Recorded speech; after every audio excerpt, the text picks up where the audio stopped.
hindi ko naman sila sabi na alisin ang mga vendor. Aha. Pero iayos naman nila. Kasi alam naman natin nangangailangan din sila ng trabaho, di ba? Yes, oo. Pero i-proper naman. Yung, huwag naman nila isagad niya. Ito yung linya. Oo. Kasi isasagad nila sa daan. So parang ganyan. Oo. Kasi daanan ito eh. Yun nga, kaya gusto mo ilabas yan. Malinis. Possible. Pero saan mo naman ilalagay mga tao diyan? Yun nga. Oo. So sa tingin nyo, ano po bang dapat? Ako pati din. Siguro kung meron kayo. Hindi, at ito po, tindahan mo to. Hindi rin po. Nagdaan lang po.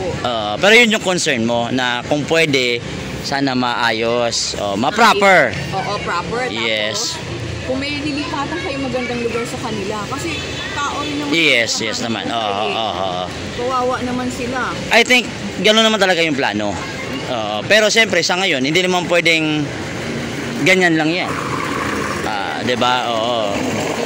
Kaya nga lilinis ni Yorme para po maisay ayos sila. Ang tanong kasi, nasa tao din naman kasi kung makikinig o sumunod. Hindi, minsan una pa lang makikinig, tapos hindi na sila susunod.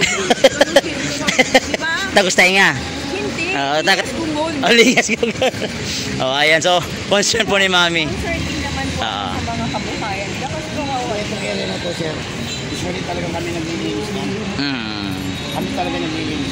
Yan nga kasi ang gusto ng taong bayan. Hindi lang ho kay tayo, no.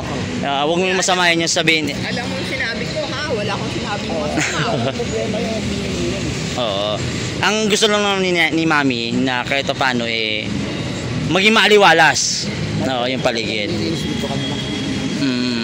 Pero sa tingin mo sa mata ng tao maaliwalas yan. Ingat po kayo, nanay. Love you po.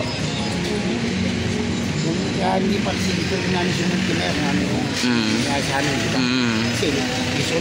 Yun nga ang sabi nga ni Yorme, hindi naman mawawalan, pero aayusin. So paano mag-i-start ng pag-aayos kung tayo hindi mismo? Siyempre katulad yan, ikaw ba tingin mo papayag kang alis yan bigla-bigla? Siyempre hindi, di ba? Hindi nga po, nag-iisip po kami na kung ano po yung utos. Sinabi ni Mayor na ano ang dapat. So sa ngayon ba yung barangay hindi pa rin nagsasabi sa inyo na? Wala pa rin pong ano. So wala pang advice yung barangay. So hindi po kami ng kumanggan ganito yun. Pero alam mo ba na maraming mga kababayan natin na mga barangay din na nagkukusa? Nung tutugpon nyo yun, tinanggal po. Kung nakikita mo sa mga video ni Yorme, nakita mo yung barangay hall na tinanggal po namin yan.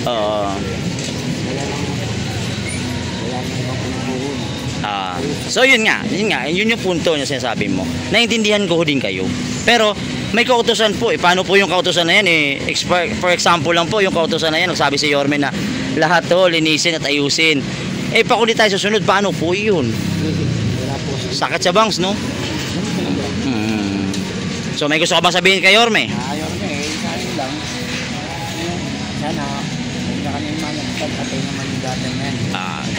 Yes. Susunod naman po kami kung anong patakaran, kung anong po ang dapat. Hindi po kami sumunod, handa po kami magpasahod. Alright. Boss, thank you. Salamat sa time. Ayan mga kaibigan po, ayan po yung sitwasyon dito sa may Divisoria po ngayon. Kanto po ng Juan Luna. Magandang hapon po sa inyo, ingat po tayo. So magpo-pull out kayo kusa?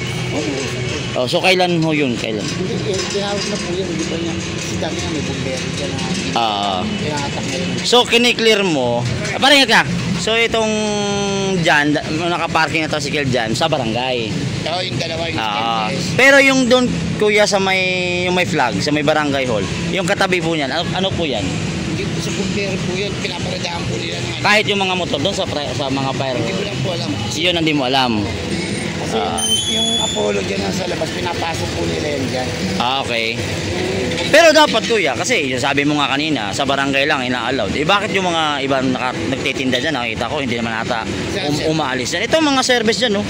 Oo. Ito nga po, ito sa akin, nagka-tricycle ako sir. Babiyahe ka rin? Hanap buhay mo? Hindi pa sir. Pero kanina, may sasabi kasi, di ko kasi maklear Ito sabi mo, inalaw na ng hawkers yan. Hindi, nakiusap po siya dahil mga ano po yan tatagal na po, tsaka mga Okay. Sa barangay naman po. So, alam- Yung 5 pwesto po na yan, Aha. ang ano niya, kung ano sa barangay. Sweeper, Aha, okay. kalakotano. Aha. So, pinayagan na lang. Opo, dahil yung matagal na po yan, matagal na po. So, paano po ngayon? Kasi bago na po yung sistema sa lungsod ng Manila. Paano po yun? Nag-iintay po kami ng ano ni Yorme. Aha. So, Pagdati kami, so wala kami anak po. okay. Pero matagal na pala yan. Pero sa ngayon kasi hindi pa kayo nasabi. Pero nasabi na puntahan na kayo ng hawkers. Oh, okay. Isa po kami. So, ayan mga... Paano? Makapagtinda, pangkain-kain. Okay. So, anyway mga kaibigan, this is Channel Reds po. Ayan po. Ito po yung update natin sa barangay nila. So, yun nga, sabi ni Kuya. Tanod, no? Tanod. Oh, sabi ni Kuya Tanod, yun nga, inalaw na lang din naman daw kasi matatagal na naman daw yan. So, mga kaibigan, ayan po, ito po yung vlog dito po sa area ng Juan Luna, kanto ng... Pwede divisoria to. Ayun. Okay, right, mga kaibigan, magandang hapon po sa inyo lahat. Ingat po.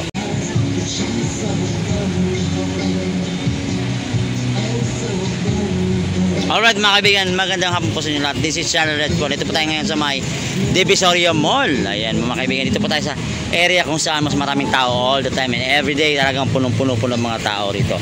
Mga kaibigan, meron po kasi dumating sa akin, umabot sa akin isang concern na ginagawang kababuyan dito po sa area ng Divisoria. So ito po ay malapit lang po sa may kanto ng papunta po ng Divisoria Mall, papunta po ng main road, papunta ng Divisoria. Ang problema po dito mga kaibigan, ginagawa pong kababuyan itong area na to. Ginawa pa daw ng parking dito at talagang hindi sumusunod sa utos ni Yorme mga kaibigan. So alright mga kaibigan, ikot tayo. Dito sa barangay na to, dito daw yun Tingnan nyo mga kaibigan, so nakikita nyo ngayon.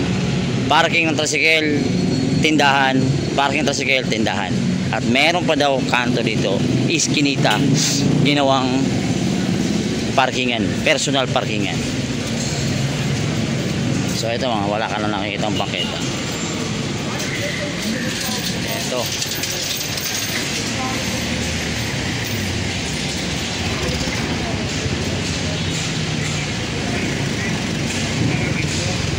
Barangay 268 ito mga kaibigan. Ito papakita ko sa inyo ginawa tong private na parkingan.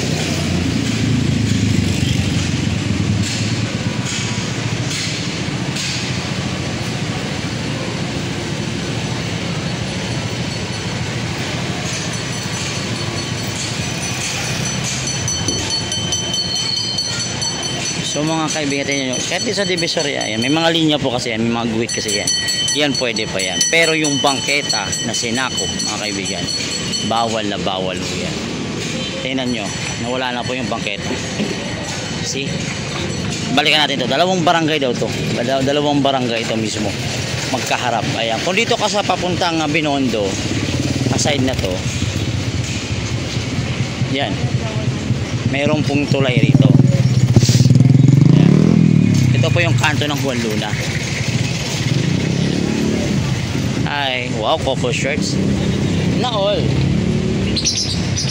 Ayan mga kaibigan, ito po sa kanto ng Juan Luna. Actually may malapit pong police station dito sa area na to. At mismo sa area na to, may ginagawa pong dredging yung ating mga from DPWH I think yung ginagawa rito. Pero mga kaibigan, ang main concern ho rito, itong bangketa na wala na ho yan, ginawa na pong private parking lot at pinaparentahan, pinapaupahan po sa ating mga kababayan dito po sa may kanto ng barangay, I don't know, 268 ata ito dito sa side na to. So ay papakita ko sa i-zoom ko konti. Yan. See? Mga motor, madaming motor. So ginawang talagang parking lot yan.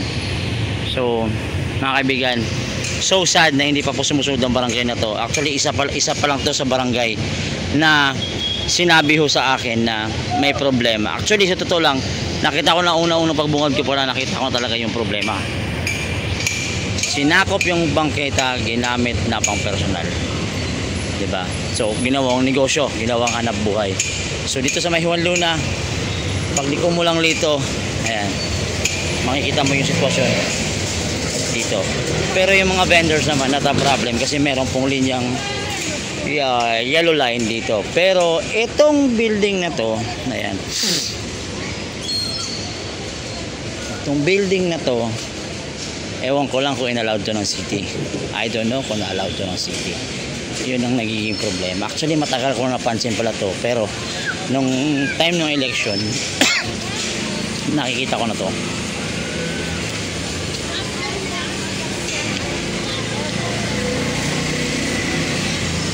Diba, ang daming motor. Yun. So, pagdating mo dito mga kaibigan, nandito yung Barangay Holanda.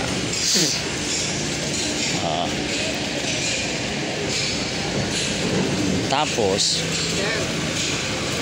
Yan yung service ng barangay yan. Parking. Mm. Hindi po yung parking yan. ito. Ito, barangay po to. Ito, saan ito? Ay, sa bumbero po. Ano po kakagawad niya rito? Hindi, nagkano po ako rito. Baka ma-misinterpret nyo kasi. Ito, pay parking to. Hindi, mga service po yan. Ng barangay. Barangay po. Okay. Para malinaw lang po. Okay, tapos ito po. Paano po ito? Pwesto po yan. Okay. Opo.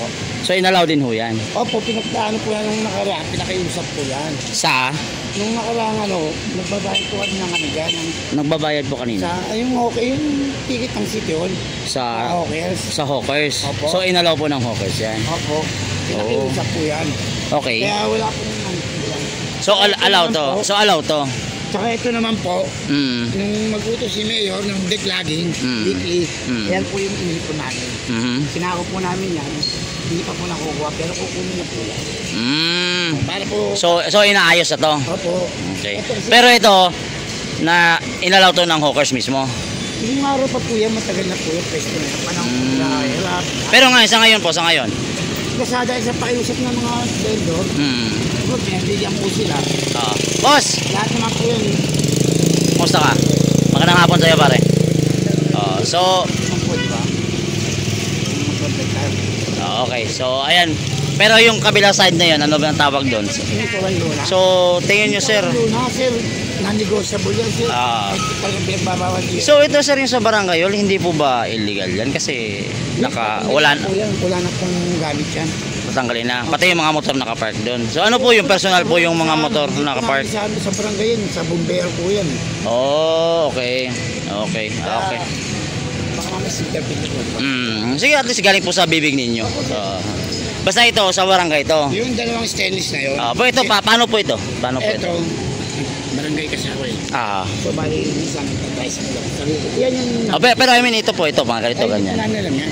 So, hindi po na ano ng barangay yan? Nasisita? Ito po, kanya po yan, release na kanya kasi hindi pa po sila. Okay. No, ingat ka. Ikat ako doon. Magpapahilo kayo?